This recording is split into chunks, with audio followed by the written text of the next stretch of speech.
Doctor Yasmin Rashid کا jail سے خط۔ تاریخ 2 جولائی 2025۔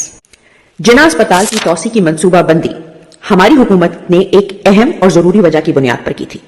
نیو اسپتال کے بعد سب سے زیادہ ایمرجنسیز جناح اسپتال میں لائی جاتی تھی۔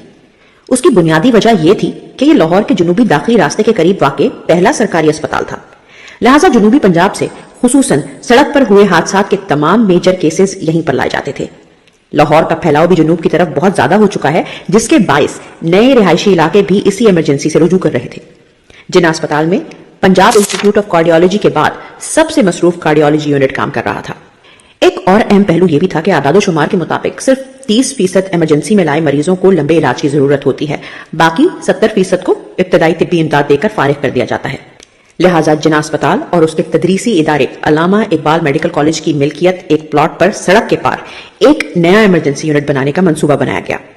اس نئے ایمرجنسی یونٹ میں کارڈیالوجی کا بڑا حصہ مختص کیا جانا تھا، جبکہ باقی حصہ دیگر ایمرجنسیز کے لیے ہوتا۔ جناح اسپتال کی موجودہ ایمرجنسی کو ماں اور بچے کے لیے مخصوص کیا جانا تھا۔ یہ بھی فیصلہ کیا گیا تھا کہ اس نئے ایمرجنسی یونٹ کو مرکزی اسپتال سے انڈر پاس کے ذریعے جوڑا جائے گا۔ یہ میرے لیے انتہائی حیران کن بات ہے کہ بانی پاکستان قائد اعظم محمد علی جناح کے نام سے منسوب اسپتال کی اس توسیع کو مریم نواز کارڈیالوجی اسپتال کا نام دے دیا گیا ہے۔ افسوسناک حد تک شرمناک اقدام ہے۔ یہ خود پسندی کی انتہا اور خوشامدی کی اعلیٰ ترین مثال ہے۔ وہ تمام لوگ جنہوں نے اس فیصلے کی حمایت کی، انہیں شرم سے سر جھکا لینا چاہیے۔ دھاندلی کے بعد 24,000 ووٹوں سے بنائی گئی فارم 47 کی وزیر اعلیٰ کو نفسیاتی علاج کی اشد ضرورت ہے۔ کوئی ذہنی طور پر متوازن انسان خود پسندی کی اس حد تک نہیں جا سکتا۔ یہ ایک سنگین ذہنی بیماری ہے جو انسان کو خود پسندی، غرور اور خود ستائشی میں مبتلا کرتی ہے، اور ایسے لوگ خوش آمدی ٹولی میں ہی پروان چڑھتے ہیں۔